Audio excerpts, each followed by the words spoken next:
And be right back intro.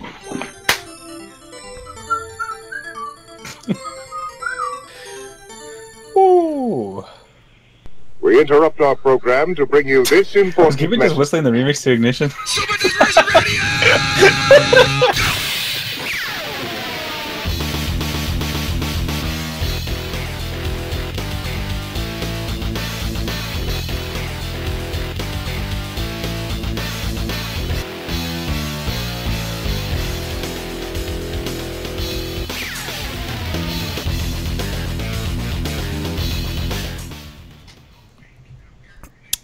Hello, everybody. Welcome to another episode of Super Desperation Radio, where you can get all your Super Desperation needs all out on the table for the world to see.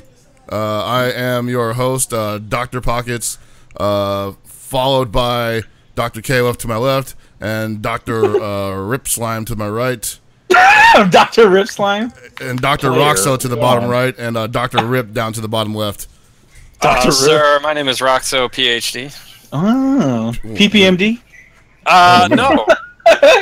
No, not no. Please. Oh, that's S2J then. Okay. Oh, We're here to everybody. We're here to listen to your desperate problems. Yeah, welcome. Baseball season started, everybody. Baseball season started. That means you're going to have a whole list of reasons why you're upset for the next 6 months. Mm-hmm. Yeah. I'm going to be that happy. true? I'm mad. It's going to be great. We'll see. How about those Zets Mets? How about my cousin, huh? How about that one, huh? Yeah, Anthony's That family is now... traitor. No, Anthony, for those who don't know, Lord Walkman's family is the Dodgers now. Yeah, what? Okay, so Sergio Romo is like dating my cousin. And... Wait, the one that I saw on Tinder? No, not that Okay, one. cool. A different cousin. Cool, because... Oh, the one you're going to set me up with. No, she's with Sergio Romo. You know what? Actually, I really wonder what the family thinks about that because they're huge Giants fans, and now he's a Dodger. Probably won't go over well. I bring him home for Thanksgiving like this motherfucker eating all my gravy. He came to my grandmother's 90th birthday. It was weird. Are you serious? Yes, Oh, I'm shit. 100% serious. I'm like, and he was super nice, and like, he's a great guy and all, but now he's a Dodger, so, you know. Wow. I Let's mean, see how it is. So what about me? What is this what you think of me? Oh, man, he's a Dodger. What'd you try out for the Dodgers, huh, buddy? What if I did? I mean, you might have. I Probably actually throw don't your know. shoulder out like day one. No, my shoulder's fine. I'm back. That's Well, going out. yeah, That's what I got all this shit right here for. I mean, I really wouldn't doubt it because both my dad, I was like nerds. Yeah. The both my dad peasants. and my uncle tried out for the Giants, so. Oh, real? And my other uncle too. Now I think about it, I think they all, I think almost all of my dad's age family tried out for the Giants at some point. It sounds like. That's pretty cool. I mean, Yeah. I never went for a pro sport. I mean, If it wasn't for the fact that they were probably all roided or drugged out, so they could throw crazy fast pitches. My dad used to be able to throw well, I mean, my dad used to be able to throw no, not my family, the fucking ball players. My dad used to be able to throw. Oh, see, I was where Chris was. I thought you were talking about your family. I was like, whoa. Because my dad used to be able to throw, I think, 88-mile-per-hour pitches, but they were probably throwing 94 because they were just like, yeah, I can't feel my arm at all. Look at this release. See, that's how I know I was better than your dad. I was throwing 98 heaters, all right? oh, 98, huh? 98. Couldn't throw anything below or above. He's just like straight shots, 98 miles per hour. Okay. Sure. I think I found the picture you guys were talking about. I thought it was one of the art pictures. No, that's a cosplay picture. That's tasteful. So what's this talk I hear? Like, sorry, before we continue with the show, but what's this talk I hear about? You guys need a new quarterback in Oakland. I mean, sorry, Vegas. Yeah. So currently, the current Oakland Raiders of the LA Raiders of Oakland. Sorry, they are looking for a backup quarterback because I think the fact that our current quarterback made a random person pray with him in the middle of the streets turned him off to being a quarterback for the Raiders anymore. He's like, hey, I came here for the smash mouth football, not this, and he's left. So now we're looking for another, and I've seen multiple people say, hey, there's a trash can that's available. And it's eating me up inside. Well, maybe he's going to be your trash can. See, that's the thing. Chris is just laughing maniacally. This is great. So, I don't want this trash can, all right? I don't want him. If he shows up on the team... He doesn't want to move. He wants to stay in NorCal. Yeah, I know. Well, that's the thing, but then what's going to happen in 2 years? 2-3 years when they go to Vegas. Wait, how's he gonna get along with freaking what's his name? Smith, with Alden Smith. He's not. Because is Alden Smith off the team already? I think. Derek Carr was born in Fresno. Oh. But either way, that explains a lot to me personally. So I don't want Colin Kaepernick on the Raiders at all, and it has nothing to do with all the stuff about him in the news. I just don't like him as a quarterback. I dubbed him the trash can years ago, and that's what it's for. People have given me shit for it because they think I'm hating on him for his views. I'm perfectly fine with the man's views. Let him think and do whatever he wants to do. That's great. I agree with a lot of the stuff he's saying, but he is a trash can when he's got a football in his hand, okay? Dude, have you seen... I just imagine it's a human being. He picks up a football and he just transforms into a trash can. He does the Superman where he runs into like a phone booth and spins around and he comes out like in like a big domed trash can with the mouth flap that opens up. Yeah, and then he throws a 170-degree pass to the side. His ratings weren't even that bad last season though, so I could totally see him doing all right on the Raiders. So wait, what happened? I can see him doing what happened to Carr? Oh, nothing happened to Carr. They just need a backup quarterback. He's got a broken ankle, man. Well, yeah, but they need a backup quarterback. That's what I mean, because he ain't gonna be playing next season. Mark Sanchez. Oh, he's out for the season? I thought he was going to be back at the beginning. I'm pretty sure they ain't going to start out with him, man. That dude is like glass right now. Let's see. How long is Derek? Carry on. I'm just going to look this up. So, anyway, let's start with the show because we actually have a lot to cover today. It is the pre-NCR 2017 show. NCR, NorCal Regionals, is the staple tournament, at least one of them. SCR used to be one of them too, but NCR is the staple tournament of Super Desperation Radio. We always have a big turnout there. We always show up, take a lot of photos, meet our fans and whatnot. So it is the place you want to go if you want to meet us in person. This year especially, we're taking a very active role in the goings-ons of the tournament. Gibby, I believe, is running the KOF brackets, and that's not necessarily new. Yeah, I was going to say that's been a thing ever since KOF has been a part of NCR. Right. But in addition to that, we've also been starting this Matcherino campaign that is it's hit over $2,000. Which is that's a pretty nice feeling if I do say so myself. I'm going to bring it up real quick for everybody so they can see it. But go on. I was going to say, so we started this and all right, so we started this because we were trying to get a pot bonus for KOF 14 at NCR.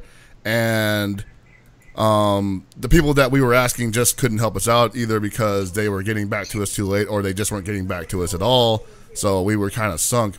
And I actually have to give it up to GH Gordon, my buddy, who suggested we just, the God, that we go and contact Matcherino, which I had only heard about in passing through NLBC streams.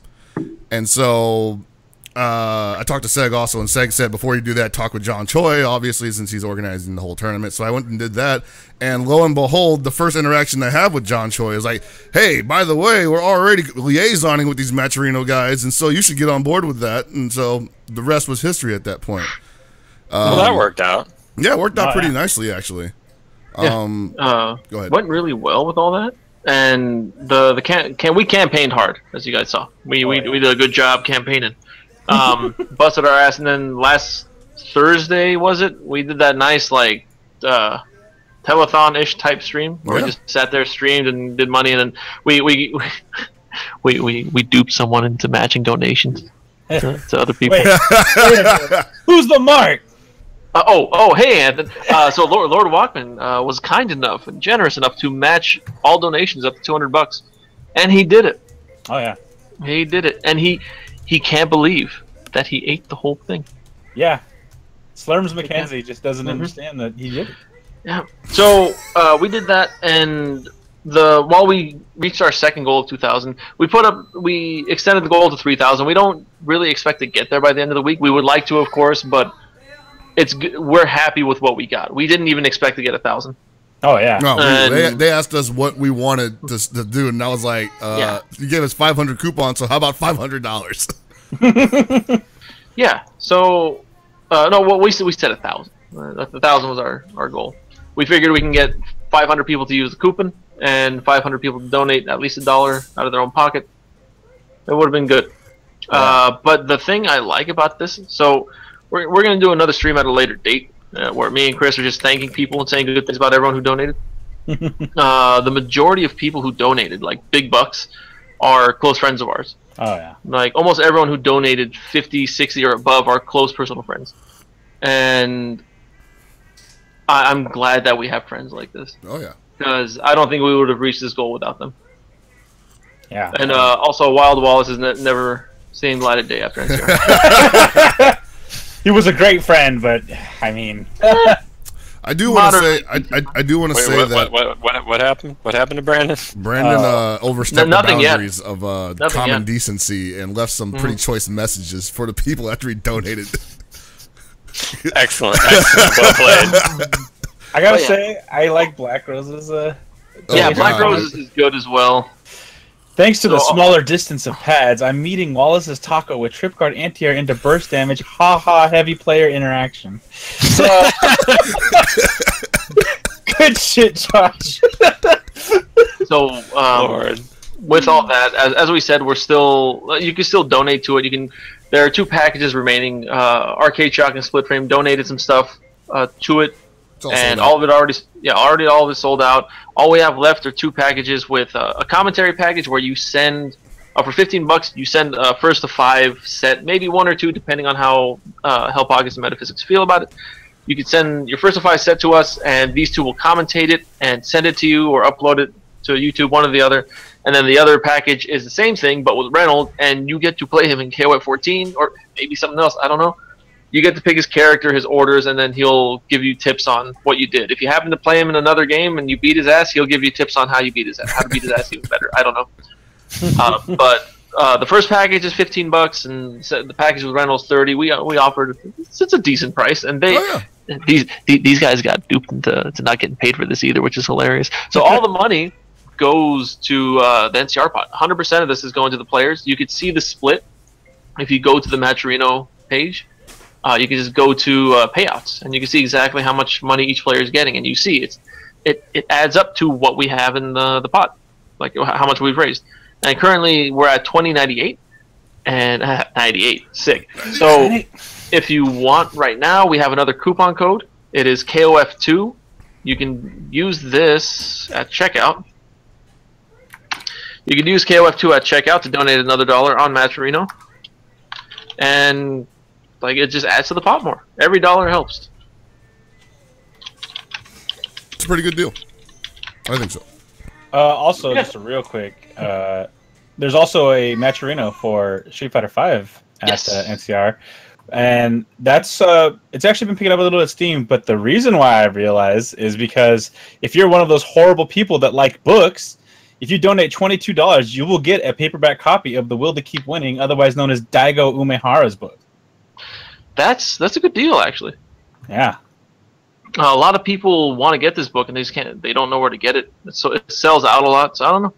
Oh, look at this. So I'm looking at this. So the number 1 donation is someone who donated $4.20. Okay, and he says the campaign will not be left behind. This is Funny Bunny 91. It's a nice name. And then you have the what is this? Lychee Hugs, okay, or Lychee Hugs. I think it's Lychee. I don't know. He donated $191. He says, seriously, when's Marvel? It's later this year. Don't worry, it's coming out. Solid donation. And then 3 solid $70 donations, which I think are from these packages. But there are 200 books available. Or now there's 83 or 183 books available because 17 of them are taken. What's this? Oh, you get a shout out from Daigo the Beast for $10 on Twitter? Look at that. I like how's he going to even do that, though? He's going to be all like, shout outs to Weed Lord Boner. It'll just be like one of those form like letters or emails, you know, where you just insert a name. He just like reads the name and it just inserts it into the audio. Didn't you ever write to like a company as a kid that you really liked, and you were like, "Hey, I really like your product," and then you got a form letter back, and they were like, "Dear Chris, thank you for enjoying our product." Oh man, I had this tape that he provided me when I was like 3 years old, and it was like some birthday song. God, what was it? It was Captain Zoop or something like that. Zoop. Oh no, Zoop, that Zoop? No, Captain Zoop. Zigzags. But then it just like had like blah blah blah Anthony, and I'm like, oh man, this is sick. this astronaut's giving me a happy birthday on tape. Like this is the fucking best. Boy, what a sucker I was. It's alright, man. We We keep on sucking into Oh, the it's Captain 21st century. Zoom. That's what it Captain is. Zoom. Keep sucking. Keep on sucking. I love those commercials, man. So yeah, so I'm excited. That's one reason why I'm excited for NCR. The other reason being, of course, the ability to see a lot of people that I don't get to see all the time and eat some good food, drink some good beer. And this is actually going to be my first King of Fighters 14 tournament that I'm competing in, because I realize now there just haven't been any outside of Sharkade here in NorCal, so this is pretty cool. And apparently my character is the best character in the game now, so I'm feeling pretty good about that. It's gonna be weird. This is the first NCR I've missed in I think ever since you've been 6 in years. Yeah, 7 years, something like that.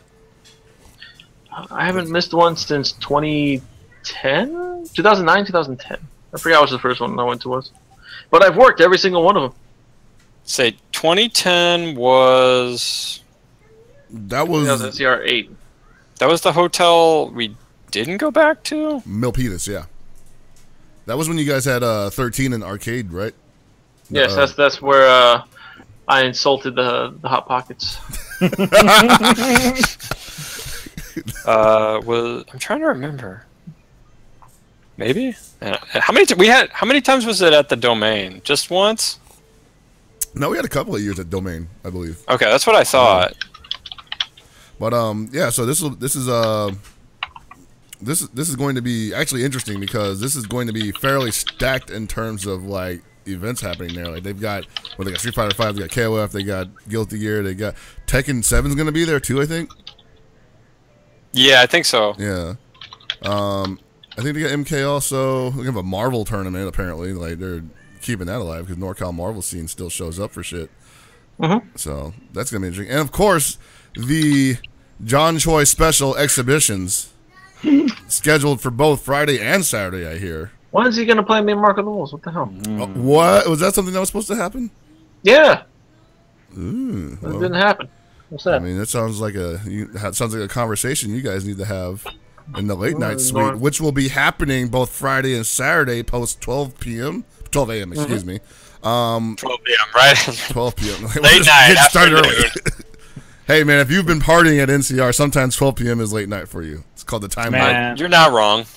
When's a rival coming through so I can see John Choi versus Gibby and Senior Footsies? Ooh, that'd be sick. Game. That's not happening. He's There's only one fireball in that game, so he'll probably lose.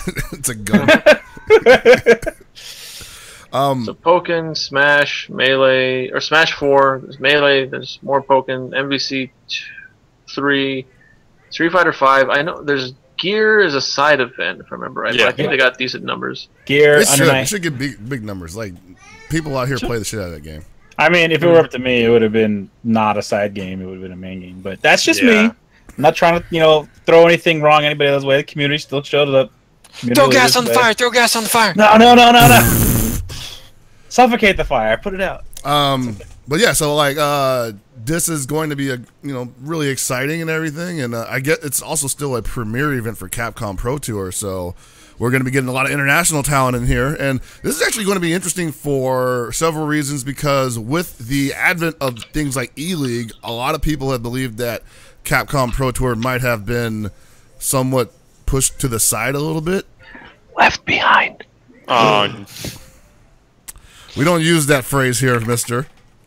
Why? We're talking about the movie series involving Kirk Cameron. Oh, I thought we were talking about the game. I hate that game series. There's a game series too? Yeah. Oh no, there's called Left. Yeah, it's Left Behind. Anyway, and also hating the Slipknot song. Fuck that shit. Well, I mean, you just said Slipknot, so I hate it by principle. Wait, actually, Chad brings up a good question. Who else streaming NCR? I know all the Street Fighter stuff is going to be on Capcom Fighters. Yeah. Everything else is either going to be on Team Spooky or I Play Winner, or both. Okay. So we're not 100% certain yet. I can, I'll do some investigating right now. I can probably give you an answer. Most likely, all going to be streamed on the internet to you.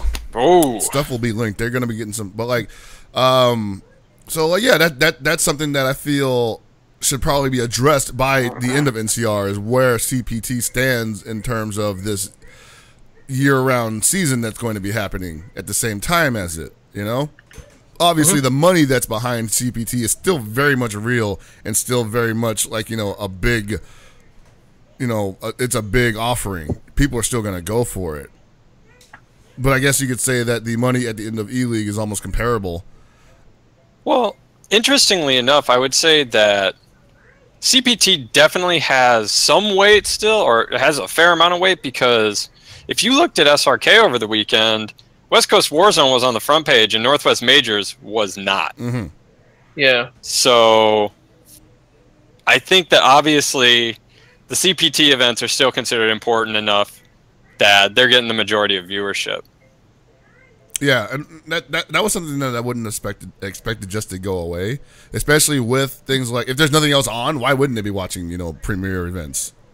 It would be like, it's just a no-brainer there. So I expect that, NCR is going to be just as big for Street Fighter V event as it was before. I mean, shoot, dude, if we do Pull of Death again, we've been talking about this for months now. Like, if that happens I think again, we are. And we are offering it. Now, did people learn their lesson is the question, though. Has people who are from NorCal, who live here year-round, have they learned their lesson and signed up before the registration period ended? Heavens no. Because there's people... I would say no. Have we seen who signed up who hasn't? Because if I see the same name from this area that again, for the second year in a row, failed to sign up during pre-reg, I might flip my shit. Well, I think... go for it. I was just going to say there's about 300 people registered right now. About 285 to 300. I haven't looked at the names. I can sift through these brackets, find out, and see who I see. But I'm going to say that we have people getting thrown into that Pool of Death. Yeah. People who were definitely in it last year, right? People who were definitely in it last year. Yep. I think they like that. I think they like it. I was going to say, didn't Martin last year say he wanted to be in the death bracket or something like that? Yeah, he did. So I'm sure that there are a few people who are just waiting intentionally, because I know some people last year waited for the death bracket thinking it was going to be easy, because they're like, oh, everybody else, because of the death bracket, everybody's going to register, so I'll wait and jump in the death bracket and it'll actually be easy. It didn't work out that way. Yeah, but that death bracket was actually a death bracket. It was a fucking chum bucket, man. So it was a really entertaining bracket to watch though last year. I'll tell you that. Oh, the one thing I think that happens is because every year people are like, fuck Sacramento, I'm not going to Sacramento, I'm not going to NCR this year, fuck Sacramento, and then like 3 days before they're like, shit, I'm going to Sacramento. They're going to carry their ass out there and get themselves put in the death bracket. It just feels like it happens that way every year. I mean, it's extremely FGC out here, It's extremely like, I don't learn my lesson. I'll totally sign up late for the same tournament twice in 1 year or twice a year in a row, and then I'll complain about it on Twitter afterwards, talking about how this is why open tournaments are going obsolete. Good Lord. I want to invite you to my tournament. It's an invite-only tournament, but you're getting invited to the death bracket. Exactly. That's all it is. It's just one big death bracket. That's called an invitational. Yeah. See, that's the thing that trips me out. They're like, people will complain about that shit if it's like an open tournament, but if it's a fucking like E-League pool, they're just like, whatever, sink or swim, buddy. Like, what the hell's the difference? Man, you know what? Never mind. I was gonna start going into something about invitationals and people getting invited to them. But you know what? We can talk about that. Yeah, we can. Yeah, different time. I think we actually have topics today. If anybody wants to move on to something, we do. That's why I was like, let's. Quick segue back to what we were talking about before. There's another $70 donation for the NCR 2017 Street Fighter V run, and I'm gonna say that we're taking credit for that one. So okay, go ahead. Okay.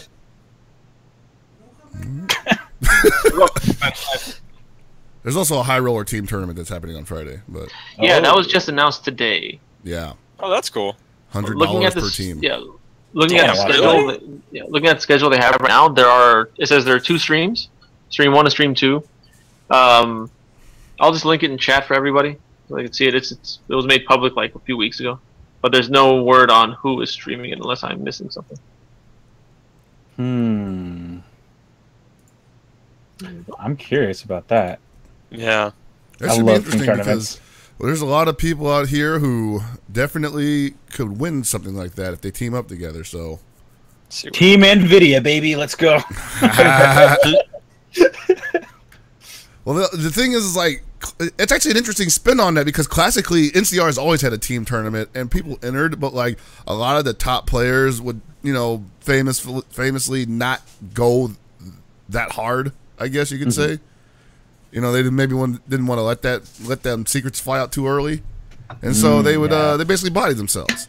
But now with like basically with $100 entry, it's almost like I don't know if it's worth it to like sandbag at this point. Yeah. Oh dang! All the side events are on Friday. Mm-hmm.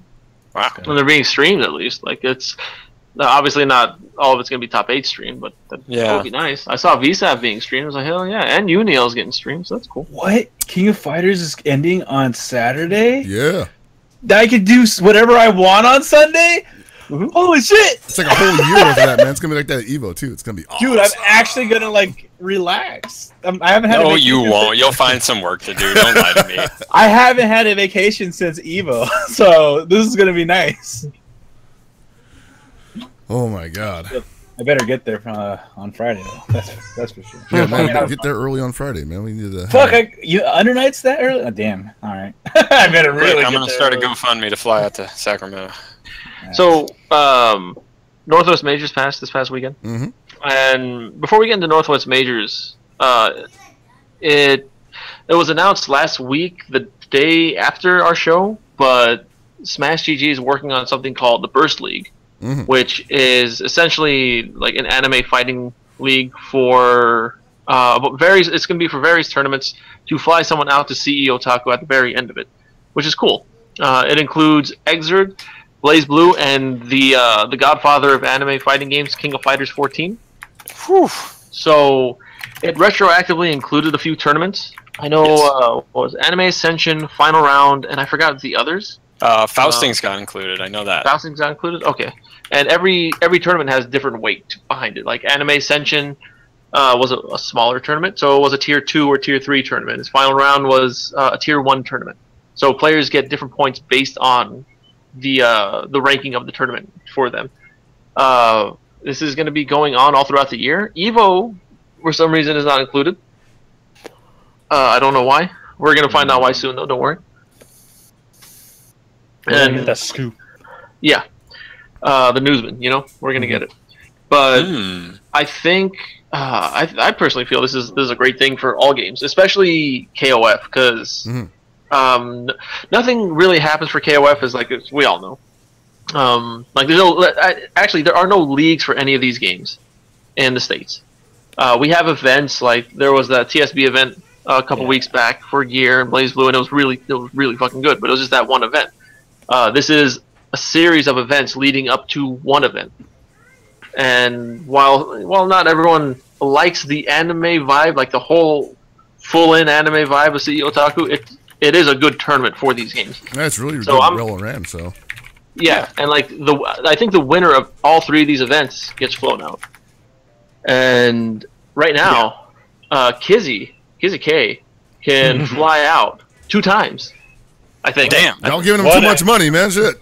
I think he's number 1 right now. As his official manager, I will take that. Take one of them. Put that man in first class. I was gonna say the other thing too is that after CE Otaku, it's part of the stuff about the Burst League is that they mention this sort of unified championship tournament toward the end of the year. There's no other details about it, but I'm interested to see what they end up doing with that. If that becomes a thing that they want to push as basically the major for these games, or if it's just something they want to kind of add to just the Burst League. So I guess we'll see. Yeah, I hope it's something that they add, like as it's a standalone major for all these games. That'd be nice. Like get top 8. They don't even need to make it a major. It could just be a top, like whoever got top 8 from here gets thrown into. Yeah, I think they wanted it to be an invitational. Yeah. So. Okay, here we go. Wait, Kizzy only got 300, or yeah. No, never mind. Oh, they don't have his Northwest Majors ranking on here yet. Not even on here. There's no there it is. NA. That sucks. Come on, give Kizzy some love. Where is it? I'm sorry, everybody. But yeah, so like looking at it, Frosty Fausting's Anime Ascension, Final Round, Spring Spring Overture, Slam, which happened April 1st, Broad Street Battle, Northwest Majors, that is a long name, Michigan Masters, Seattle Slugfest, that was a different one, Gwinnett Brawl, Revival 3, Midwest Mayhem 8, Fenway Fight Night Seasons, TSB, and that's it right now. That's all that's on here right now, but I know there's more. Because I believe Combo Breaker was announced for this too, wasn't it? Oh, there you go. Yeah, it's I was gonna say I think more. They are. Yeah, it's loaded up more. Dallas Distortion, Salt Lake Skirmish. I like some of these names. There's Texas a lot of Showdown. alliteration. I think Stan Lee named it.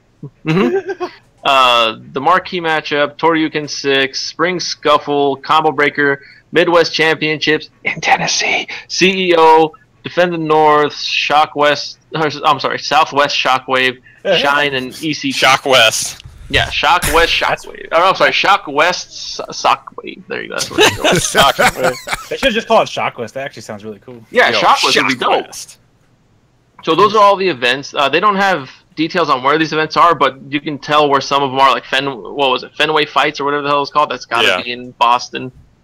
And so, like, just Baston. Yeah, obviously, Baston. Yeah. So right now, the current standings, not including Northwest Majors, for King of Fighters, El Rosa is #1 with 246 points. Dogada is #1 for Guilty Gear Xrd at 800 points, and Dogada is also #1 for Blaze Blue at 640. Wait, 800 points?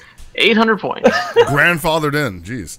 800 points. He got those 800 points from 400 from Frosty, 400 from Final Round. Oh, okay. I thought. So, I didn't know you got 400 just for winning these events. Yeah. Oh no, they're different. Every event is weighted differently. Yeah. So that's the thing you need to remember. Points scale. Yeah, you can't just go to, like, say, random. I'm just gonna go to this one event, and it's gonna give me Anime Ascension isn't rated as high as the others. Right. Or for gear it might be, but for KOF it wasn't. Like, who won Anime Ascension? Daymundo won that, right? So you're talking about my Burst League tournament at Little Caesars called Pizza Butt is not going to be weighted nearly as high. Not nearly as high as other people. No, it will not be. It's going to be at least you get included on the list, you know. How much did Kizzy get from? So Kizzy, I'm assuming Northwest Majors is a big one for anime, because that's one of the bigger anime tournaments. So you assume he's going to get 400 points. Yeah. Kizzy would jump to second place, possibly second, because Bjorn, son of Bear, is up there too. I've also decided to never call him Bears. He's Bjorn, because people don't seem to understand that he is the son of Bear. You gotta humor it and just call him Bjorn. Bjorn. Bjorn. He's Bjorn from Deep Space Nine? It's not delivery, it's Bjorno. Yeah. So I personally love this whole idea, this whole concept. It's something that many of us tried doing in the past, but it didn't really work. For those who don't remember, SRK, like Apex. way back when, had a thing called Apex, and it was something to the effect of this, but the way everything was weighted was kind of people would argue it was unbiased, like, especially like, the East Coast had a lot of points for their events, West Coast had a lot of points for their events, and to make it worse, West Coast and East Coast just in general had more events. This is better in every way. And it's really easy to follow. You can go and look into every one of these tournaments, the brackets, when they happened, who entered, all that stuff. It's really good. I like it. I genuinely like Smash GG as a platform for running events. I just wish they fixed some issues. I have a lot of complaints, but I like this site. We'll get into that later. Most likely, it's just mostly like bracket stuff anyway. Yeah, so that's cool. Like, the only thing that I'm kind of bummed out about is that all the West Coast stuff seems to have already happened. So that means that a lot of the West Coast KOF players are going to have to travel pretty far to go and keep their points up. That shouldn't be a big deal, though, I guess. They're already kind of... Like, I know that a lot of TC guys go to, like, Summer Jam and out there anyway, so it shouldn't be that big of a jump for them to go to some of these events. They did say, between the actual Burst League Twitter account and Bear, UNLV, they said if you're looking to add an event to it, you should just hit them up ahead of time. So there could be more stuff. I know the Vegas guys had tried to run events in the past. Obviously, with Wednesday Night Fights running KOF 14, maybe that could get on there. I don't know. So I think it'll just kind of depend if anyone, gets up the gumption to actually start trying to add events. They might be able to get on. So if you have an event, you want it out there, or you want it to be a part of this league, hit them up. Hit up Bears. Bears is very responsive to DMs, to tweets. Talk to him. And that's another reason why I'm calling Bjorn and not Bear, because Bear UNLV is too much to say, so I'm just going to call him Bear. And then there's Bjorn. All right? And I believe you can just hit Burst League up is at Burst League, if I remember. Yeah. I believe so, yeah. And then it's Bear at Bear UNLV, all one word. So Bjork. Kind of falling back into the events surrounding Burst League, I watched a little bit of Northwest Majors. The thing that was interesting to me was that some of it was on Hitbox. Yeah, that gear. That was a little weird, and I had a hard time finding the streams from Northwest Majors. So yeah, luckily I had the stream schedule, but yeah, it was just like Hitbox, huh? Okay. Yeah, I wasn't at my desktop most of the weekend, so trying to search for stuff on my phone just was not happening. So Hitbox, for people who don't know, is another streaming platform, right? Yeah. Okay, so that's something that we've been, it's been in existence, not necessarily Hitbox, but like, the other streaming platforms have been kind of in existence since the beginning of streaming. But I want to say lately they've been kind of making a little bit more noise than they used to in comparison to Twitch. Yeah. Like it used to just be Twitch, and then whoever else popped up was the soon-to-be dead platform. But Hitbox TV has stuck it out, and I'm actually I've had a Hitbox account since they opened up, and it's not a bad platform. It just isn't where the audience is, unfortunately. Yeah, I honestly think had it been more widely known, it would have been fine. But most people don't have access to it on their phones. Curly's in the chat is saying it has an app. I had no idea Hitbox had an app. Yeah, I have the app. Yeah. I did too. I have the app for that and for Beam Pro. I didn't even realize Beam had an app either. If I remember right, Hitbox is it's a streaming platform made by the owned 3D people or owned 3D, whatever how the hell you say it. Yeah, it's the same core group that went on to make this. So that's cool. I think they just had different venture capital behind it, but yeah. I mean, it's a solid platform. I actually all my Uniel and Hoonie Pop streams are on Hitbox TV. Boy. So. Oh man, come on, Chris. Yeah. And speaking of other streaming platforms, there's that Guilty Gear event that Level Up is producing that is on Stream.me, and I like the event. It's commentated by a good friend of ours, Ringe. And I think I don't know if it's him and a different commentator every week, or if it's the same guy all the time. I forgot the other commentator's name. I'm sorry. I believe it's Octo.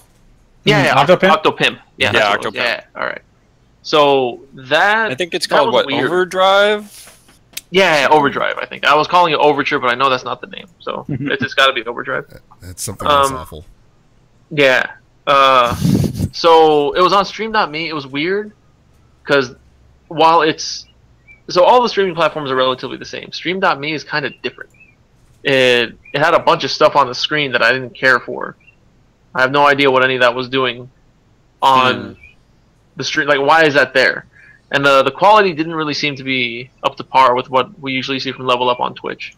I don't know if that was a venue issue, or was it a hardware issue on Level Up's end, or was it something to do with the servers by Stream.me? I don't know.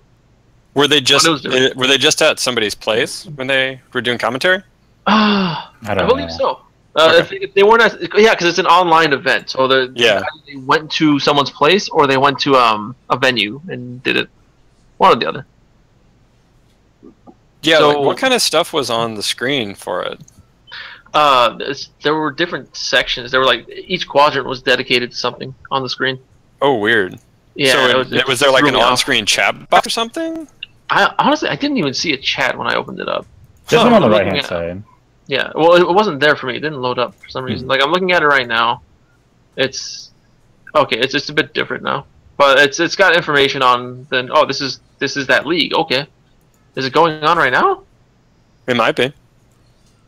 All right, I'm just gonna say it's probably going on right now. Yeah. Okay. Yeah. Casters, Ringe, and Octopimp, and then bracket admin. Yeah. Yoshoki. Okay. So yeah. Okay. Cool. If you're into gear and you want to watch a nice online series, you just tune into this. I believe it's every Monday. Monday and Tuesday. Oh yeah, Monday. So Monday is the pools, and then Tuesday is the finals. Finals. Yeah, you're right. So pools are going on right now. Finals will be tomorrow. Mm-hmm. Okay. That's where you get your commentary. PC Revelator. Mm-hmm. Oh hey, Demonic versus Fu. Wow. Ooh. That's going. I think that's going on right now. That's a good one to see. Mm-hmm. Meeting of the minds. Yeah. So it's nice that we're getting all these different things popping up for all the games. I hope more stuff like this shows up for Gear and KOF, especially because, look, let's face it, we don't have to worry about Street Fighter. Street Fighter has all these different things going on for it, which is great for Street Fighter. But none of us, like, while all of us started playing Street Fighter, all of us started playing fighting games mostly with Street Fighter, we don't come from a Street Fighter background per se. It's all like Paul, your Gear, I'm SNK, Chris is beer, and Walkman is Waka Waka 7. Hey, my background is Technos. Oh, apologies, Technos. He's His background is Arizona's. It's actually Crashing the Boy Street Challenge, but so that kind of brings up an interesting point. And if you guys don't mind moving on, I was going to say, talking about online with KOF, how does 2.0 feel in terms of online play? Has anything changed? In terms of feel, it feels the same for me. We have had a few hiccups, me and Chris. Like, we played yesterday, and the connection was just really bad. But while it was bad yesterday, the connection was perfectly fine Wednesday, Thursday, Friday. We had no issues those days. Yesterday was just bad. I haven't tested it myself because I personally don't care for rank, but everyone I've spoken to about rank mode say you can find a match. Like, in a split second, you can find a match now. That's cool. Which is great, because everyone complained before, like, I'm just sitting here trying to find a match for an hour, and there's nothing. Yeah, I definitely think KOF players need to start taking advantage of ranked mode more often. Not just because of, like, bragging rights or anything like that, but the whole lobby aspect just kind of gives you one little detail, like one little, facet of how to play in competition, and you kind of get used to that comfortable feeling of, I lost this match, and I'll just play them 5 more times until one of us leaves the room. But in ranked mode, you kind of got to bring your shit in at the beginning of the match. There's no messing around. And so a lot of times I end up catching people in ranking mode who are just like, I'm just digging around, and they get blown up, and that's when people get mad, when you get those real emotions out. So I would definitely suggest that a lot of people will just play ranking mode as much as they can, just to get that sort of nervous experience out of their system. And plus, you're also going to run into a lot of people you don't normally see, because there's some people that just don't go to the lobbies, So why not check out that different side of the community? I know that Maximilian specifically was looking to do ranking mode because he just wanted to play a bunch of quick matches with people. He didn't want to go looking in for a room that had a space and then find a bunch of guys all playing series that he couldn't even watch. He just wanted to play a match real quick. So jump on ranking mode. You know what I miss, actually? Like, obviously it was a solution when the game first came out, but I want to do more party battles again. But I don't know if anybody else does it. We have to create our own lobbies and play with viewers. I believe Dream Cancel is going to do one this weekend, right? Dream Cancel regularly did the party battles, and it's weird. They said that, it's not weird. They said that for them, the connections during lobby battles are more consistent. Like, they can play perfectly fine East and West, East Coast, West Coast, like, no issues in the lobby. Yeah, because I've jumped in on one of those before, and like I played against a bunch of the Dream Cancel people that were in the Midwest, and it wasn't too bad, There were definitely some noticeable slowdown, like some delay, but for the most part, it was not the least playable experience I've had, Overall, though, I want to say that playing against a lot of East Coast people has not been unplayable at all. Like, I've played Marco Polo a lot, and Marco Polo's in fucking Jersey. And it's been fine, He's a cheap piece of shit, but I love him. not as cheap as you, but hey, that's wow, fine. wow. Joe is bad. We're talking about hashtag Joe's bad 2017. Yeah. Wow. Oh damn, we're gonna downplay. Don't you turn believe into the a downplayer, Chris? Is that what's up? is this my Cammy? Is this my Cammy moment? Is this my James Chin Cammy moment? I'm just gonna have like bottom 5. Well, they're to go. So we're talking about the 2.0 patch. There was a lot of changes. Some of them make sense. Some of them not so much. Like for instance, all my characters got better. Gangil, Dinosaur, and Ralph. And that's cool. I'm happy about that. I like that my characters are stronger. But in the same light, I don't understand why they made Gangil stronger. He was already good. Yeah, he was already pretty good. They made him better in pretty much every way. Same thing with Dinosaur. They made him better in every way. Some of the Dinosaur fixes I completely get. But when you have a character that has auto guard, guard point, whatever the shit you want to call it, on his command grab, and then you just decide, hey, you know what? That's not enough. Let's put invulnerability on this as well. So it has invul and guard point. Same thing with Clark's command grab. There are several moves now that have invul and guard point. Or actually, those might be the only two. But it makes no sense. I genuinely don't understand why you gave them invul on it. Like, unless you want the invul frames there, and then once the invul ends, guard point starts. Which is still pretty, like, cheese. Yeah. I remember in 13, the way they handled it was you could actually throw him out of that grab. Like, yeah. So that was like the way of negating whatever auto guard frames he had on that, and you just walk up and toss him, or you just jump a neutral hop and blow him up for it. But in this one, I don't think you can throw him. The way throws work in this game already are pretty fucking wonky. But good luck trying to get that in a situation like in the corner against Clark or Dinosaurs. Not only that, Clark got a lot of buffs. Running 3 is now invul for almost the entire startup. Oh yeah, I think the entirety until he gets close. Like the active.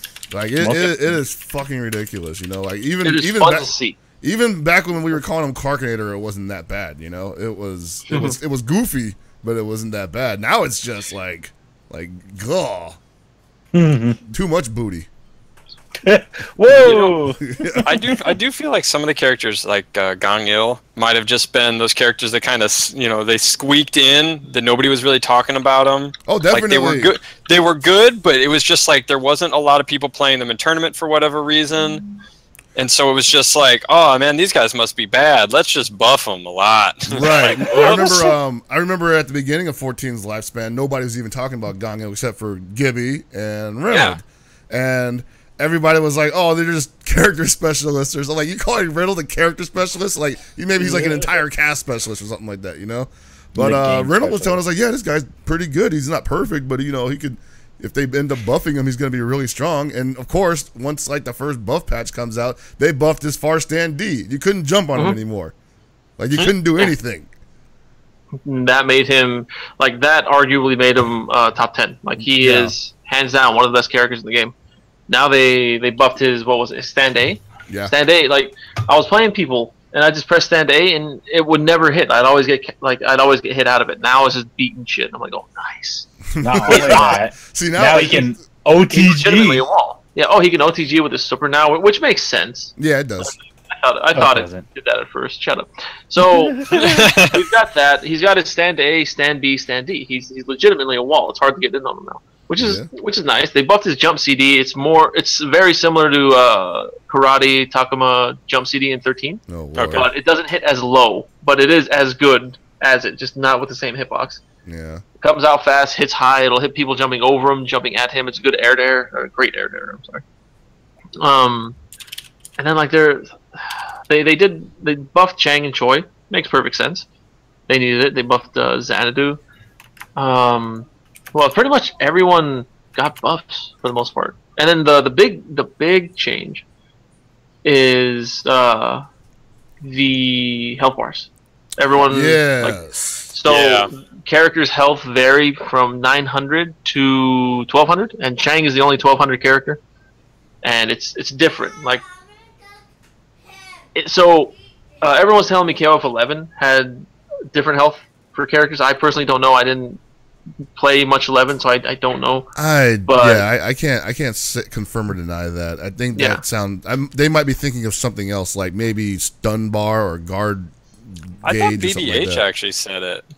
He was saying that he was saying the same thing. He was told that it had it because again, I didn't play it. I know he played it for a bit, but I didn't care for 11. Good game. Somebody needs to go ask RJ. Where's RJ? Yeah, he'll tell. It's okay. So instead of this is my complaint. This was a lazy way to handle balance. They took Mai was considered one of like the top 5 in the game by almost everybody, and they just dropped her health to 900. They didn't really change a lot about her. They just dropped her health to 900. Why? Okay, like she's weak. That's it, I guess. I don't know. They dropped a lot of characters to 900, 950. The word they use we can't use on the show, but yeah. Yes, no, we cannot use on the show. So, it just makes no sense that you wanted to balance the game, and instead of actually balancing stronger characters, trying to make them weaker, they just made them physically weaker.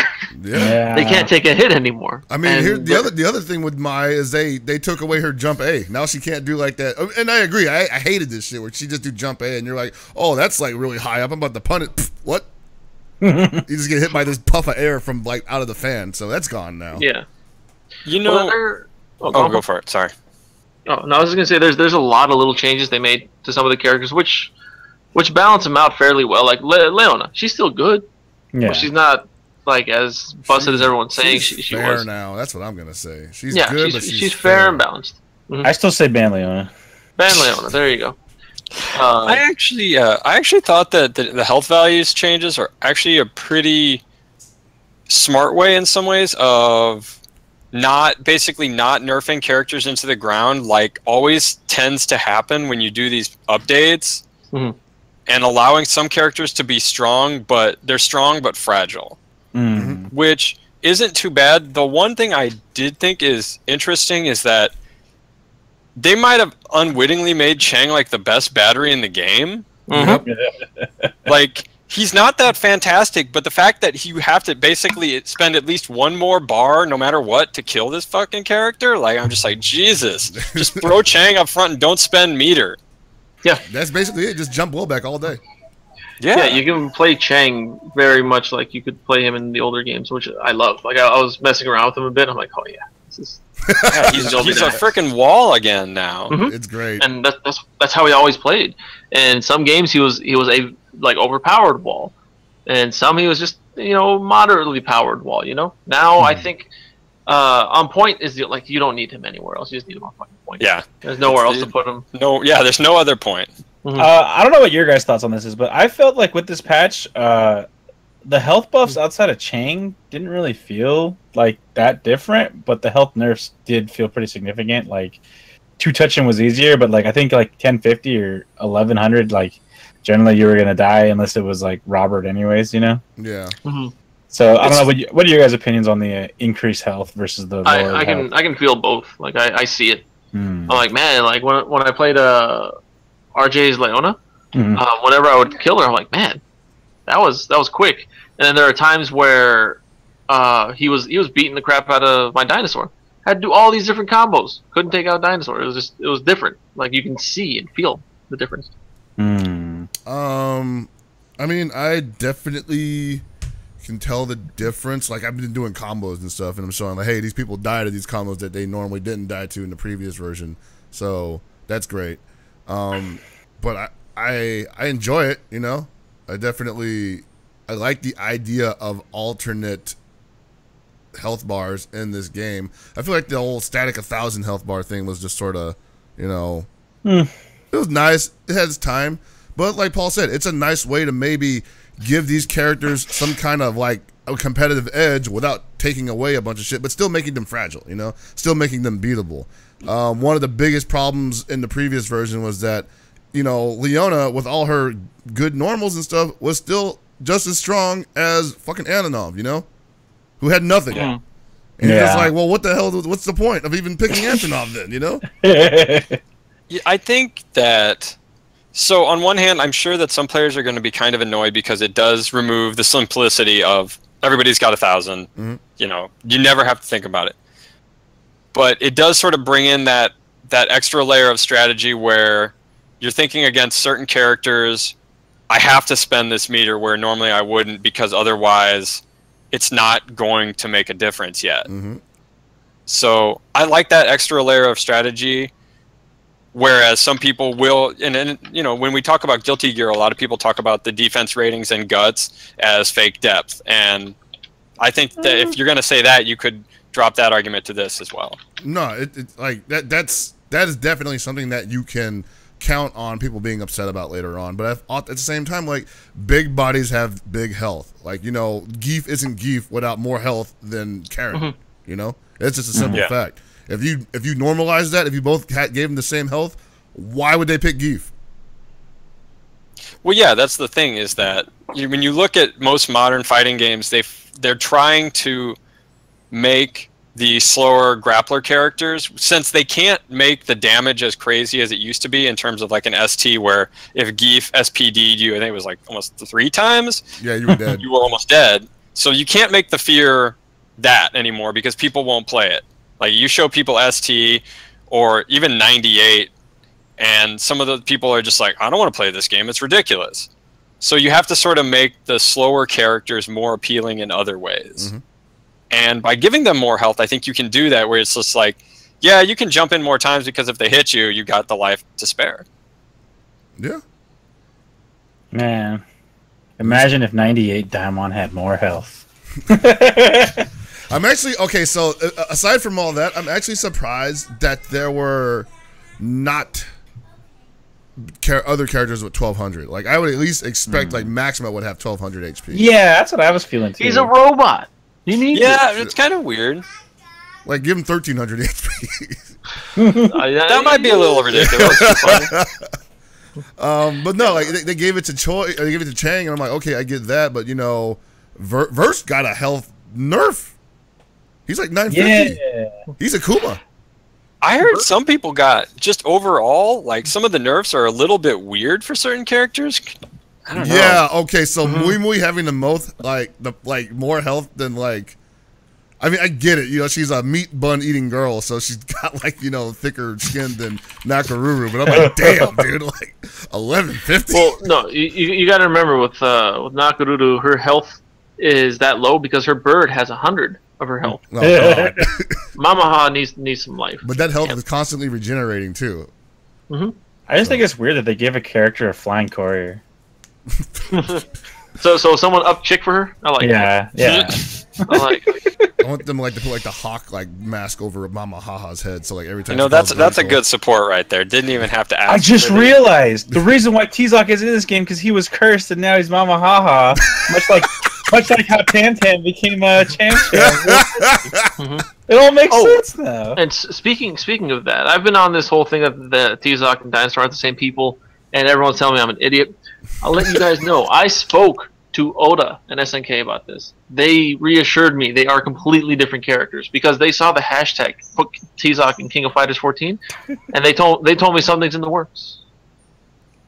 We'll see. I don't believe anything anyone tells me. They're probably just getting my hopes up, but they definitely said they're different characters. Hashtag kayfabe. But what wins at that point? Is it extinction or justice? What will prevent? Oh man, you can't prevent extinction. What if King of Dinosaurs is like, you know, just Raiden in a dinosaur outfit? That's possible. You know, and then after he gets unmasked or whatever, right? He comes back as, like, you know, as a fucking doctor or something.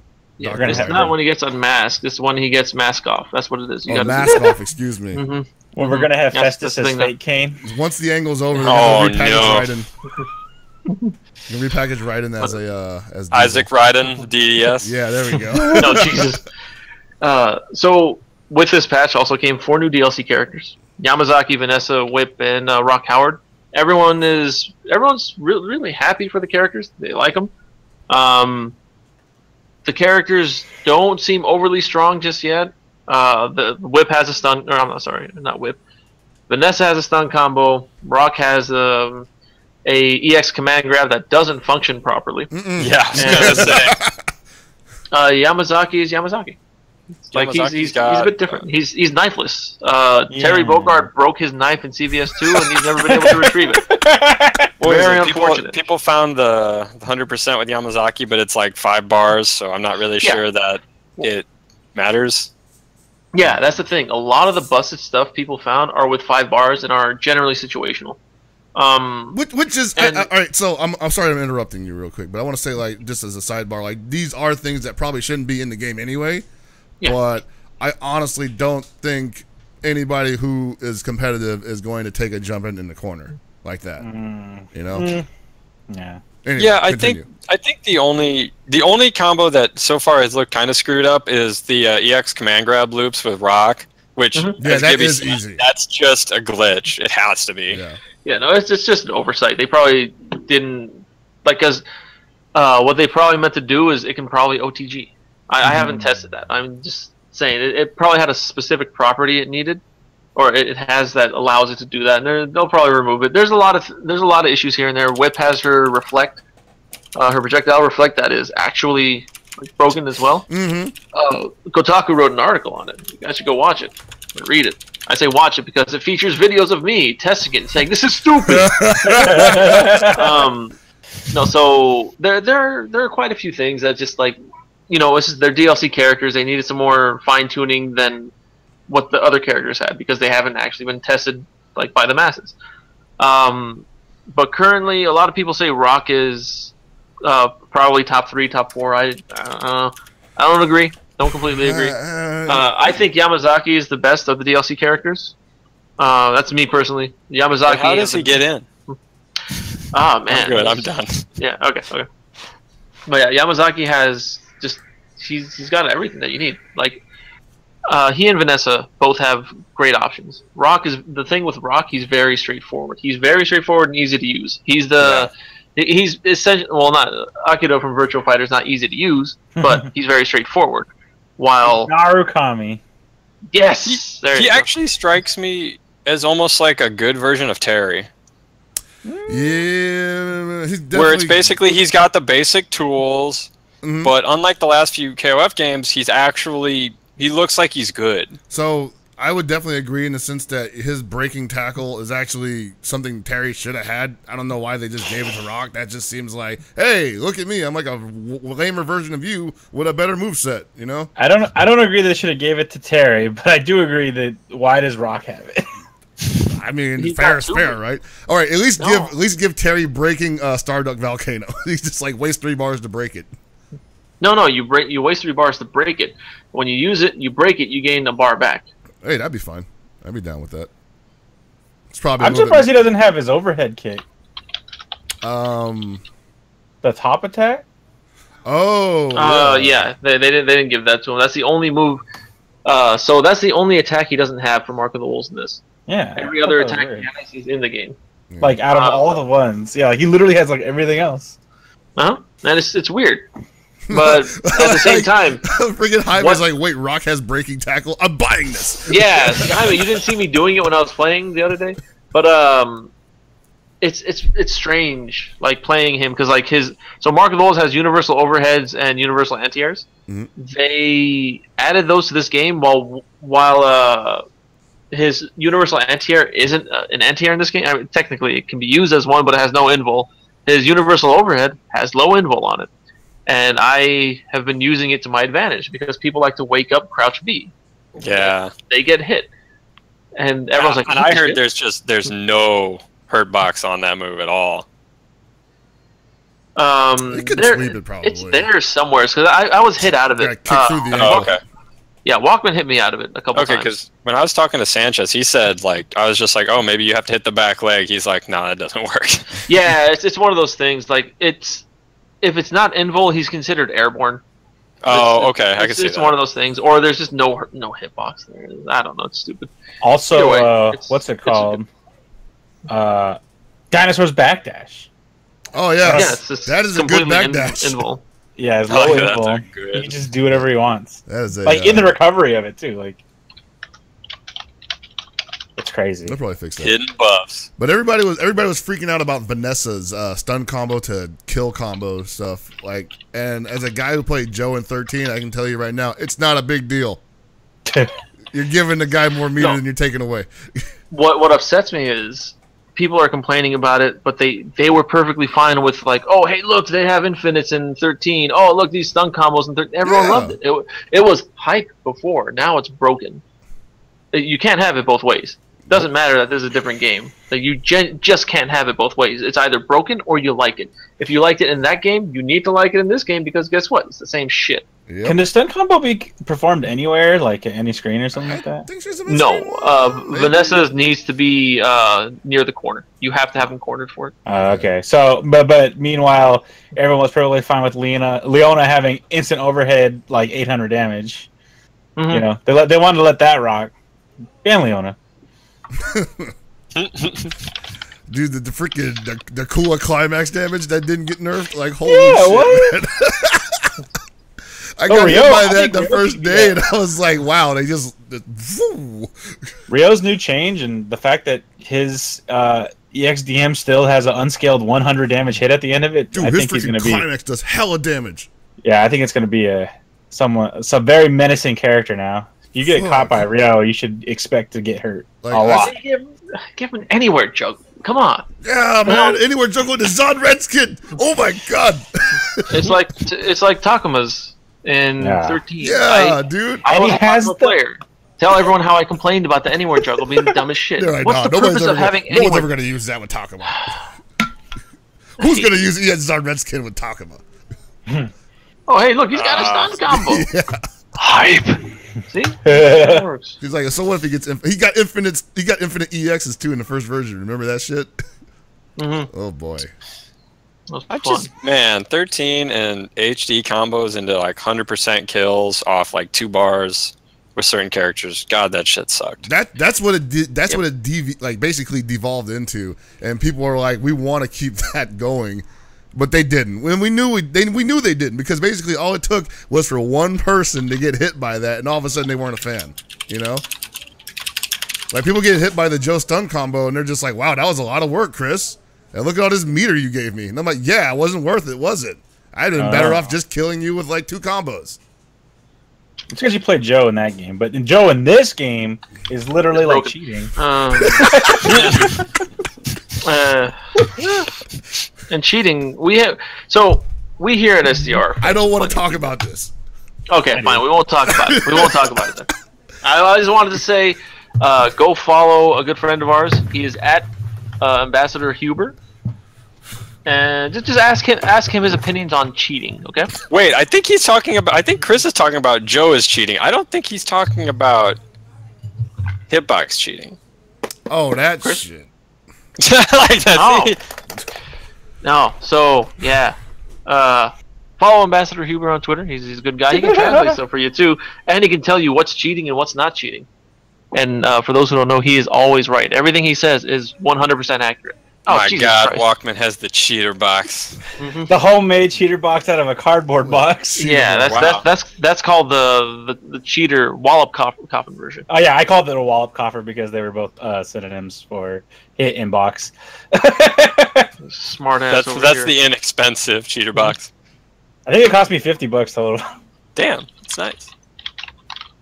Obviously, this all came up just because recently there has been the Hitbox movement, which had died down after a couple of years, I guess. You know, when did Hitbox first appear? I want to say 11? 010 it was 2010 or 2011, one or the other. Yeah, I remember they had a booth at like SCR or Revelations, one or the other. But it was a big thing, and everyone at the time, it was definitely a cheater box. At the time, it was because you can hold left and right and get both inputs at the same time. Yeah, but that was a game oversight. Yeah, it was, but it was fixed.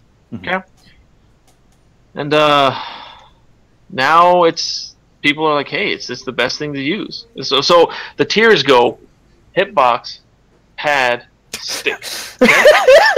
I don't know about that. I actually do think that's true. Man. I actually think Hitbox is probably the best, and then pad, and then stick. Because go for it. It's true. It's true. Okay, and I'm going to tell you why. We had someone who went to the future and came back in time. Okay? He definitely saw it. All right.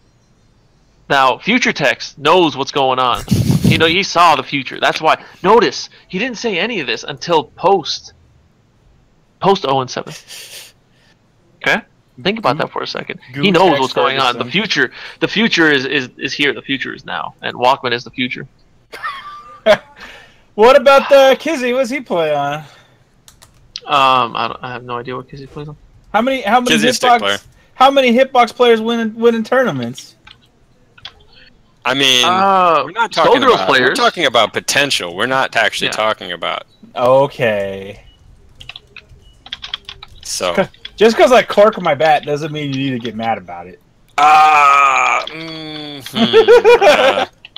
No, we joke about Hitbox being banned and things like that, but I really do think that Hitbox is probably, or keyboard, whichever, is probably the best thing to play on. If it theoretically is like it should the be best. theoretically right. Yeah.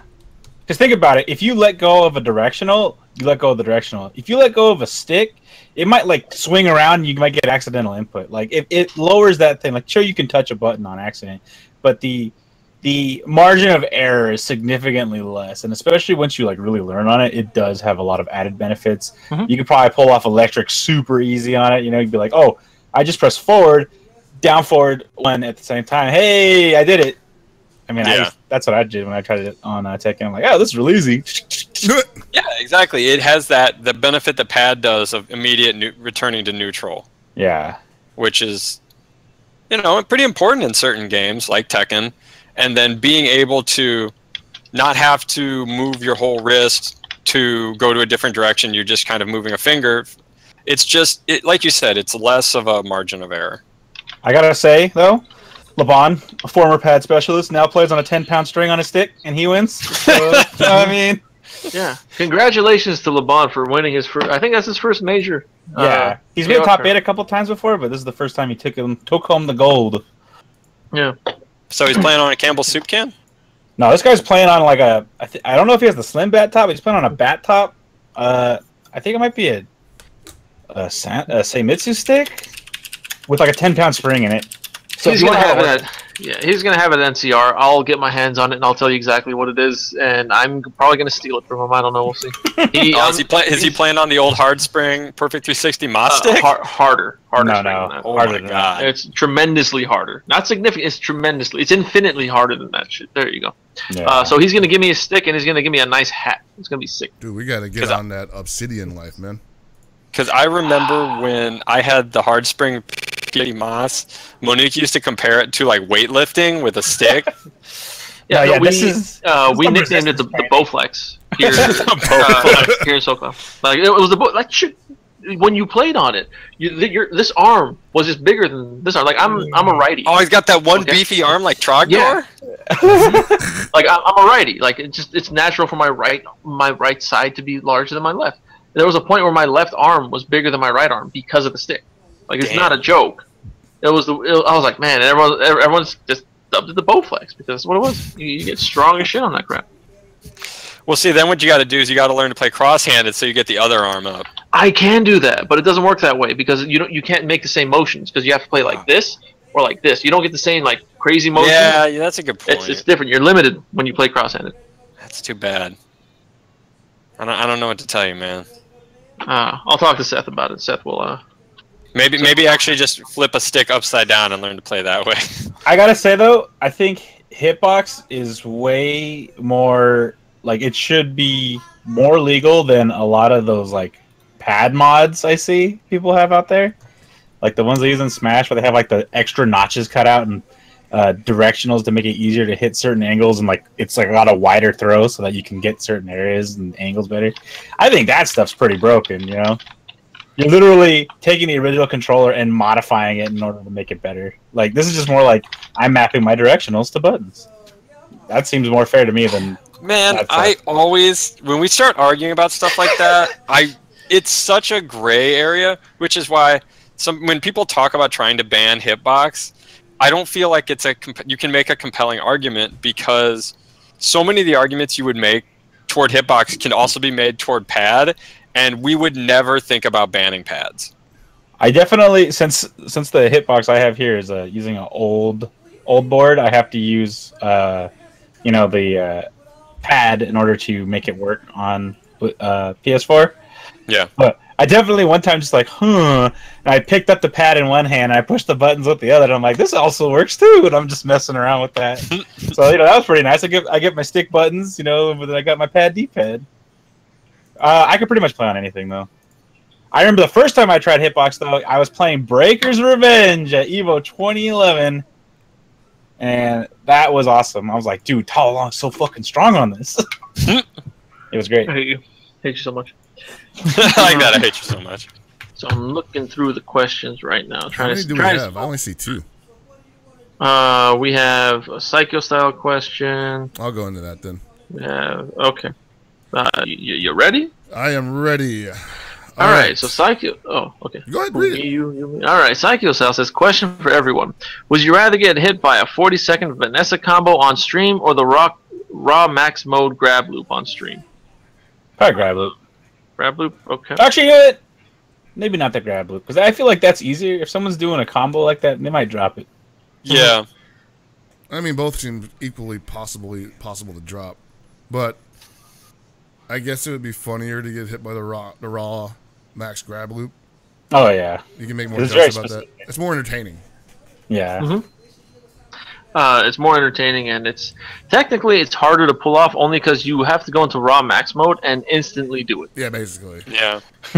So like, all in all, it's another. Would definitely tip my hat to whoever got to pull that off. Speaking of which, people need to use raw max mode more because it is a good mode to be in, especially when your character has access to all their good moves. Yeah. So. Yeah, and I just want to say, I'm looking on stream. I just noticed. Psycho Styles header or banner or whatever that is. Yeah. that is a banner. I love his avatar. It is definitely a thing that happens on the internet. His avatar is seriously the best because it's him with the Morgan cosplayer, and then he literally just mirrored the other one, so he had to like it's the same person, but it's so good. So, next question comes from I don't even know how to say your name. Jared Bird. Jared the Bird. I don't know. Jared Bird. We'll say Jared Bird. I'm sorry, I'm butchering your name, buddy. Jared Bird. Any chance of you doing more off-stream match commentaries? Where can I find extended event commentary with the SDR cast? Most NCRs have us there. Some of us have been on SCR. Paul, you were on Frosty commentary, right? No, don't think so. Oh. Okay. Last thing I ended up doing was I got randomly drafted to do Wednesday night fights when I was in SoCal for gear. Okay. Yeah, for events we're just all over the place. Sometimes, mainly West Coast events. Now that Paul's in the Midwest, you'll most likely see him at Midwest events. Paul. Yeah, I'll be a combo breaker. Okay. I think we'll all be a combo breaker, except for maybe Alex and Anthony, Iffy. Yeah, Alex is still trying to figure out if he's going to be able to swing it. If I quit my job, I'll be there. Yeah, basically. Well, you made a promise. It just hit me. You and Alex made a promise to Rick to get on a lawnmower. You made a promise. That wasn't a promise. That wasn't a promise. I said, maybe we'll do this. Maybe we'll mow our way to Gumbo Maker. Right. All right. Okay, so, but yeah, just keep an eye out for us. We'll just tweet it out. Anytime that any of us are going to be at an event, we'll let you know. The last thing I did was I genuinely forgot about this till just now. I was on final round commentary for KOF. I just proved the point to people, and I was on commentary. It wasn't so much that I was asked to do commentary. It was just like, sat down next to Afro, and we're like, all right. Yeah. Reiki. Oh, good. Reiki's asked a short question this time. Good. Thank you. Before we go into that, though, okay. Can I bring up commentary one more time? Sure. While we have offstream commentary, I don't know if all of you know this, but we've been doing commentary boot camps on Game Goons for people to get into the community. Oh, yes. Either show up and play some games, or come in if you want to practice commentary with multitude of people, and really just try and get your bearings. You can definitely, sign up. It's pretty much open to anybody. We're open to work with anybody. The only thing is you have to have the game, so that way you can actually see what's going on. But there is a sign up. Do you get the link, Gibby? I'll get it right now somewhere. I genuinely have no idea. Well, anyways, keep your eyes peeled to Twitter. We'll post up a link. It'll probably go up every now and again. But if you're interested in participating in some commentary for King of Fighters 14, you want to get some chops, you want some footage for a reel, perhaps. We've been doing it pretty consistently. We've done it like, what, 2 or 3 times now? I think 2. 3. Well, yeah. 3? Oh, okay. You weren't a part of the first one. Ah. Because you're shit trash. Anyway. So, yeah, follow us. Follow that channel also at twitch.tv/GameGoons, and you'll see more from us. Reiki's question. Chris, you going to put it back up? He says, do you expect another KOF 14 balance patch? Smaller size soon. Why or why not? Not so much a balance patch, but a bug fix patch. Definitely. Yeah, I can see tweaks. That might end up becoming a quote-unquote balance patch because some of the bugs are leading to some pretty big damaging situations for some of these characters, and taking those bugs out might be considered a nerf, but honestly it's a bug, so yeah. Yep, I think we'll get something probably in the next month and a half. They should fix the bug where Daimon doesn't win every match. I don't think that's a bug. I think, you know what, that is working as intended. Wow. Oh, all right. Oh, we got a question. Okay, guys. All right. All right. This is an important question, especially for Walkman and Chris. This is from good friend of the show, DJ Cream, Daryl. Runner of Anime Evo. He says, I'm bringing a Japanese retro console to NCR. It plays all cartridge games before Nintendo 64. What retro should I bring? Okay, now, there's one right answer, Anthony, and you have that answer. Say it now. What? Sailor Moon? No, you dumbass. What the Tournament hell? Fighter? Bring Crash and the Boys Street Challenge so Walkman and Hell Pockets can do their thing. Oh. He doesn't. Man, why am I the only one that remembers it? He doesn't want any. No, I remember. You don't want the 400-meter dash, dude. I'll fucking blow you up. But I didn't want this to happen until I get the belt made, and that's gonna cost a lot of money. You're about to get the belt from me and the 400 hurdle. Oh, snap. Chris. We just showing entire Sweet Deck timelines. I can't wait for it to come out, on contemporary consoles, so that way you can go out back and cut the Switch. I'll show you the Switch. All right. Man, so did you guys know that TNC Surf Design clothing is back? What? This is a way offshoot, but I was actually and PacSun, and that apparently is back, and that's weirding me out. Shout out to Gibby for bringing it back with his TNC stream. Obviously. Yes, man. Oh man. So speaking of that, before I did that, I'm just gonna toot my own horn here because it's gone from the internet forever. One Life's Kabuki Quantum Fighter. Right? I haven't played that game since 97, 98. See, I want to believe you, but you forgot about a certain piece of history where I got 3 rapiers on Kunkka. I don't know what you're talking about. I never had. I don't know what you're talking about then. I have no proof of this, which is unfortunate, but I did it, and people watched me do it. No one watched you do anything, you liar. Jesus. Don't listen to this man. Gibby having arguments with himself. He's a liar and a braggart. Okay. I'm having fun with a lot of these older games that I'm playing, and it's fun because like I used to be really fucking good at almost all these games, like One Life and One CCM. In some cases, I can't do it anymore, but I can. Most of the games I've played so far, I've been able to One Life again, which is great. I say again, the first chance I did it. I One Life it. I want to keep doing this. I'm gonna keep doing this. I need to stream all of it. Yeah, you do. We got another question from KPB EX Wild Wolf. Woof. Where's that one? Who are your picks for getting top 8 at NCR KOF 14? So, me and Hell Pockets. Yep. Reynolds. Oh, so Reynolds, Layak, Rosa, Yoshi. That's 4. That's 4. Hold on. So let me think of some of these names. Give me a moment. Josh. I forgot what pool he's in. I gotta see his pool. Before I say his name, I want to check his pool. What is it? Bop. All right. So those 4 so far. You know what I want to say? I want to say Gandhi over Kane 317. Oh, baby. If that matchup happens, I think I want to rep that. Hold up. Laban. I think Laban will be top 8. Do we got the? Oh, we got the brackets right here, huh? Oh boy. Koopa. I mean, this is currently who's in right now. Yeah, who knows what's going to pop up now. Koopa and one more person. Yo, somebody link me the bracket? It's Nerd Josh or J2 Jin, one or the other. It's on the should be on the NCR 2017 challenge, I think. Yeah. Oh, is it? Okay. Yeah. Yeah. So it's more. It's those people. Dang. Pool 3. Let's see who's in pool 3 real quick. Oh man, Hell Pockets. Look at your pool. Hell Pockets my pool. is My pool. Let me see my pool. Hell Pockets is in pool 4. All right. Oh, what the hell? If he wins his first match and a one Chris G wins his first match, he's got to play one of the best KOF players in the country. Is Hell Pocket strong enough to take out Chris G? Ooh. I don't know. Like, all right, so who's Chris G playing now? Is he still playing like Benny? I don't know. So I think I can beat Chris G. I don't know if I can beat Infor US because this dude's winning tournaments now. Yeah, like looking at this bracket, I don't know who's going to be the two who make it out. Eliak for sure, and then it's going to be you or Chris G.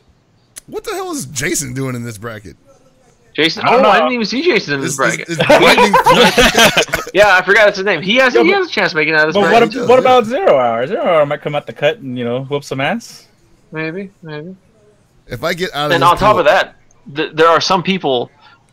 Some of the staff haven't been put into the bracket yet, so we don't know where they're gonna go. Oh man! And then there's the late registrations. I've been told several players from SoCal are showing up. Oh yes, they are currently looking for lodging. What I was told is that they purposely planned on registering late from a very reliable source who is one of these people. Fuck. So I don't know. And like I said before, the way people are going to be put into the bracket is first come, first serve. So first person that comes gets thrown into the first open spot, and then the next person gets thrown into the next open spot, and then from there, pool 1, 2, 3, 4, you just get added in order. Just done. So you can get thrown in and play Reynolds first round probably. Yeah, it'll be fun. Oh boy. Yeah, like this is not something you want. I don't care how who you are. It's like you don't want to come possibly have to deal with like Reynolds, who on some days is the best, and some days it's just like I'm gonna keep trying one thing over and over, see if it works. You don't know which Reynolds you're getting that day. Nope. If you want the big Matcherino bucks, you better expect to play these guys anyways. Yeah, so right. Just get it over with. I don't know if it's even worth me getting top 8 because I'm gonna get like 8th place and get like $20, and then could have got more just like side betting. So if you get 2nd place, you get a big 420 right now.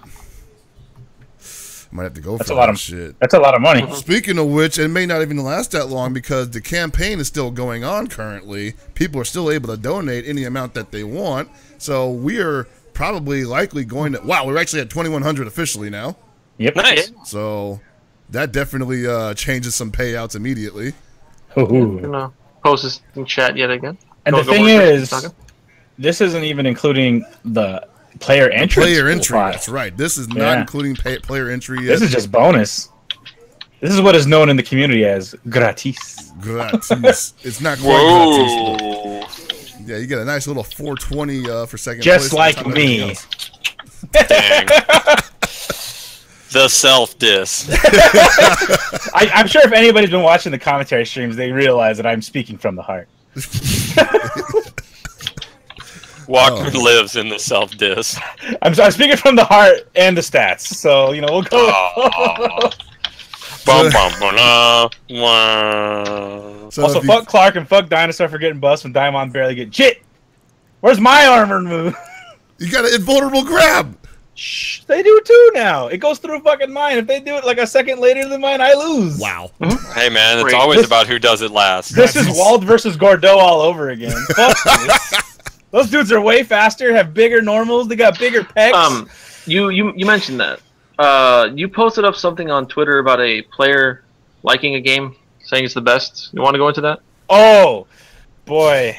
I want to cry. All right. So, I don't know if you saw the promo that they had at E-League, and I really don't care what was said for the most part. People are like, Street Fighter's the best game. Street Fighter's the best game. Street Fighter's the best game. I'm like, all right, cool. That's right. These guys like Street Fighter. They play it. But one person showed up. I'm going to be a name-namer. Eduardo PR Rock shows up and he's like, Street Fighter is the best game. But he didn't get the quick clip like other people. They're just like, oh, Street Fighter, or like they mash their words together to make a full sentence. He says, it's the best game. That's all it is. And then I retweeted yesterday once again Eduardo saying Under Night is the best game ever made, and I'm crying, man. Like, he cut me deep. Like, I got betrayed in that instance. I get it, man. I get it. You're there. They're paid. That's cool. But come on, man. Like, you gave him that, like, it's the best game, and then you put in the for real, and I'm just like, I've been betrayed. This is not what I expected out of you, Eduardo. So, now, here's a cool thing, I think. Good chance Eduardo is going to be at NCR. You can discuss this with him in person. That's got to be an interview that we get. Yeah. I just want to, like, all of a sudden, Walkman appears on camera, just yells, "Betrayer!" from across the room. You know what else is going to be at NCR? Fantasy Strike. Oh, yeah! I'm in the stream, guys. It's late. On the subject of NCR, again, for those who tuned in late, Hell Pockets and I are going to be doing a lot of stuff with King of Fighters in the After Hours room. Mainly Fridays, Saturdays up in the air just now because KOF ends Saturday, and I know a lot of people are going to bail after that. We are going to continue to try to raise money for the Matcherino plot. Going hard. We're going to have, a live commentary boot camp of sorts there. Oh, yeah. From, 1 a.m. to 4 a.m., something like that. So, be sure to check that out. We're gonna spread the link, spread the time, spread the info. We'll have, like, some personal matches between people, first to twos, first to threes. Maybe some funny matches. We don't know. It's gonna... Where will people be able to see that? Which stream again, Chris? It's going to be twitch.tv/GameGoons. Okay, Right. I just wanted to make sure it was that. I personally wanted a different stream. We didn't get access to that stream. Meh. I'm disappointed. Yeah. But yeah, it's whatever. Well, you're still gonna get the same. You're gonna get identical content, just on a smaller channel. Oh, there is one more thing. Yes, I think we're gonna go into the same thing. You go into it because I know what it is. So, as you might know, this year NCR pretty much coincides with my birthday again, as it does sometimes. My birthday is actually going to be on the Tuesday after NCR, but if you know me and you might have access to a certain room that happens, there might be a significant amount of chicken, biscuits, and sides brought catered by me. I'm not asking for any money. If you want to give me some back and donate, feel free to do so. But this one's on me. I'm going to be catering Popeyes to the poverty room. I don't know how much I'm going to cater for because there's like a 50 people or 75 people, but I don't think there's going to be that many people in there. But I know dudes is mad hungry out there in the streets, so we'll see how it is. If you're going to be in there, shoot me what your favorite sides are. I got 3 party trays unless I go for the 75, and then I get 4. I'm going to get 1 red beans and rice for sure, but I don't know if people want like double fries and like a mashed potato or something else. Put it in the bowl, man. Yeah, yeah. The poverty room is actually going to be the soup kitchen. The hypest room at the tournament. Bread line. It was great last year. It was great this year. But does that mean you're not bootlegging this year? I mean, I'm not. I threw in a little bit to the side for the bootleggers, but I myself am not going to bring any cocktails. Okay, cool. Yeah. Speaking of which, I also want to say, since it's his birthday, I just want to point out, I have a gift for him. Okay. Oh This shit. It's not a surprise gift, but you don't know what it is, right? I took it and I sealed it in this. All right. You're gonna see it. You're gonna love it. It's the gift of gifts. Oh, It's boy. Halloween. It's probably a book, and I'm gonna get mad. It's most definitely not a book. I have no idea. Halloween. So All right. yeah. I think we're done. Yeah, just about. I got my last plug. I've been doing a wrestling podcast with a couple guys, Sanchez and some of the other people from the FGC. So we just put out episode 2. We actually have a name. It's called the Ultra Powers. Just check it out. It's linked on my Twitter account from last night and earlier today. So Sweet. Yep. Anybody else? Follow everyone on Twitter. Yep. Yes. As usual. That's important. Follow all of us. All of our names are like right here-ish, right? This is good, Chris? This is good? I can't see it. I don't know. have It's already streams switched open. it, Yeah. yeah. All right. And then, of course, at SDRcast. That's the one that's not listed right now. Yeah. Or is it? I can't It's tell. listed on this one, on the fade out. Okay.